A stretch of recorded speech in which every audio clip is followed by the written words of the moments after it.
Hello po sa inyong lahat mga ka-crypto. Ako po si Pinoy Crypto Trader at sa video na ito ay atin pong pag-uusapan ang tungkol dito sa balitang ito na may kaugnayan kay Shiba Inu.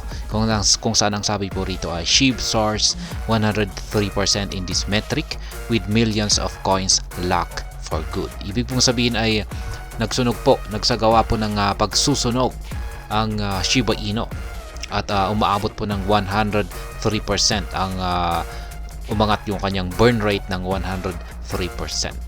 Kaya yan, ang ibig sabihin po ng coins locked for good ay nailagay po yung mga coins na ito sa mga dead wallet kung saan ay wala na pong pwedeng makinabang pa rito kahit kailanman.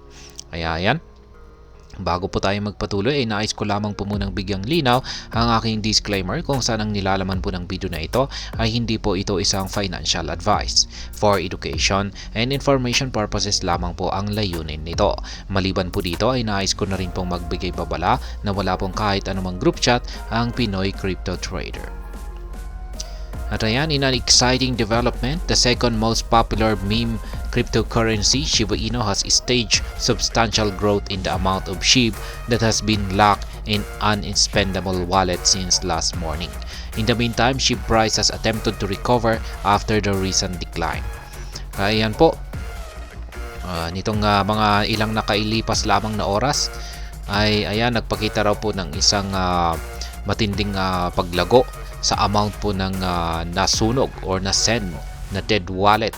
Ayan, na-send na Shiba Inu tokens sa dead wallet. Kaya, ayan, kasabay nito ay yung presyo naman ni Shiba Inu ay sinusubukan po niyang makarecover. Ayan, sa kanyang nakalipas na pagbagsak.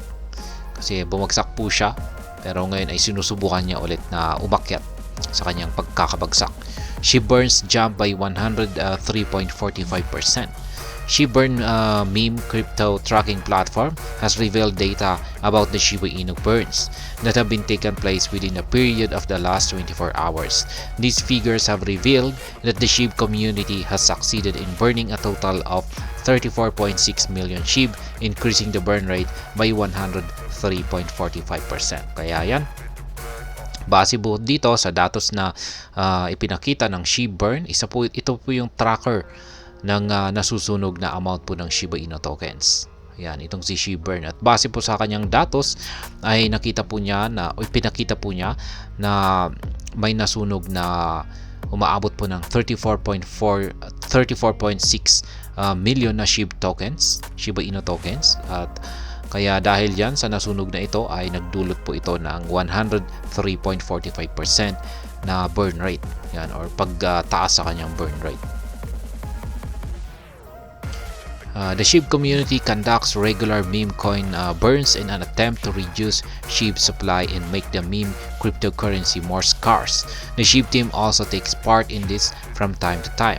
They convert part of Shibarium gas fees from bone into SHIB and burn billions of Shiba Inu at a time. Kaya ayan, ang community po kasi ng Shiba Inu ay madalas po silang nagsasagawa ng pagsusunog. Ayan. Ito po yung tinatawag nilang voluntary burn. Ayan, voluntaryo po silang nagsusunog ng kanilang Shiba Inu tokens.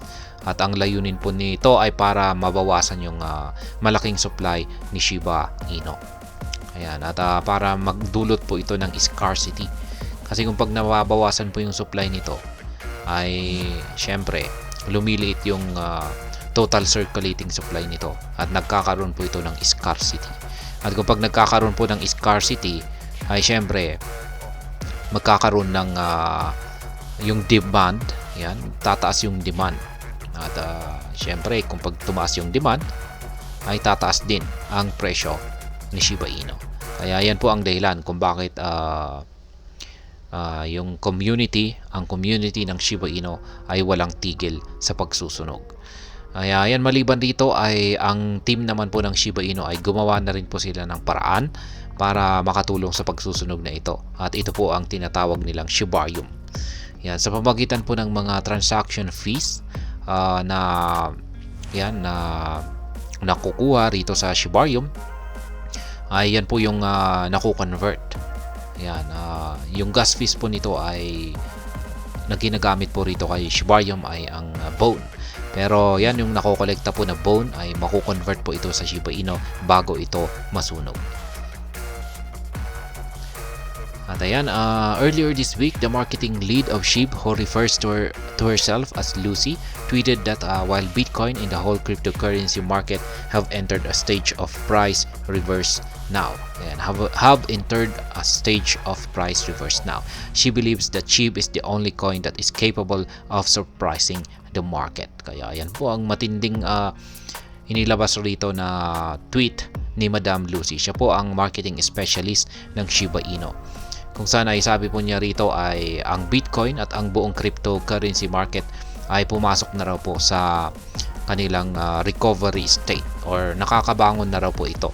Nakakabangon na raw po ang mga ito sa kanilang pagkakabagsak. At ayon po sa kanya, siya po ay naniniwala na si Shiba Inu ay ang tanging coin na may kakayahang magpakita ng nakakasorpresang performance sa market. Lucy expects the meme coin to soar to a new all-time high before the approaching Bitcoin halving event soon after it. The halving is scheduled for the second half of April, with less than a month away from now. Kaya yan, inaasahan po ni Madam Lucy na itong si Shiba Inu ay tataas po siya. Yan, aangat po yung kanyang presyo sa panibagong all-time high nito. Magtatala po ito ng kanyang panibagong all-time high na presyo. At pwedeng maganap daw po ito bago pa maganap ang Bitcoin halving event or pagkatapos lamang nito. Kaya ayan, ang Bitcoin halving event po na ito ay inaasahan po natin na magaganap ito next month. Ayan, ilang araw na lamang po ay magaganap na ang Bitcoin halving. Isa po ito sa mga hindi po nakakaalam, ay isa po itong major catalyst kung saan ay hindi lamang po si Bitcoin ang makikinabang dito, kundi ang buong crypto market. At kasama na po rito itong si Shiba Inu. Yan po ang tungkol sa balitang ito kay Shiba Inu. At hanggang dito na lamang po tayo sa video na ito, mga ka-crypto. Sana po ay inyong nagustuhan ang aking paliwanag sa video na ito. Kung inyo po itong nagustuhan, pakiclick lamang po ang like button ito. Para naman po sa mga bago lamang dito, kayo po ay aking inaanyayahan para mag-subscribe. Pakiclick na rin po ang bell icon nito dahil ito po ang siya magsisilbing notification nito sa mga bago kong videos na akin pong ina-upload sa aking YouTube channel na ito. Marami pong salamat sa panonood. Ingat po tayo lagi at God bless po sa ating lahat.